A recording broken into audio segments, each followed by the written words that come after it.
ইফতারির আগে যে দোয়া ওটা আল্লাহ ফিরায় না। ইফতারি করার আগ মুহূর্তে আমরা যে পেঁয়াজু, আলুর চপ, বেগুনি, এগুলো খানা ফেলা রোজার খবর খান নাকি? এই যে সাজায় রাখা হয় ডিজাইন করে, এইগুলো রেখে যখন দোয়া করেন এই দোয়াটা আল্লাহ শুনে। আল্লাহ বলে কিরে ফেরেশতারা ঘটনা কি, এত খাবার কেন? আল্লাহ রোজা রাখছে, কি চায়? আল্লাহ ক্ষমা চায়।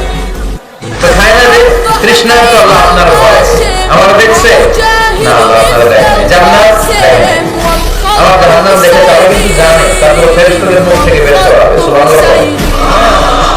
আমার জাহান্নাম দেখেছে কিনা বলো? ফেরেশতারা বলে না জাহান্নাম দেখে নাই। আমার জান্নাত দেখেছে কিনা বলো? জান্নাতও দেখে নাই। কিছুই দেখে নাই, আপনারও দেখে নাই। আল্লাহ খুশি হয়ে যাবে। আমার খুশির জন্য আমার ভয়ে তৃষ্ণার্ত ক্ষুধার্ত সামনে খাবার হাত বাড়ালেই খেতে পারে, গ্লাসটা তুললেই পান করতে পারে, আমার ভয়ে খায় না। আমার ক্ষমা চায়, আমার কাছে ক্ষমা প্রার্থনা করে। এখন আমার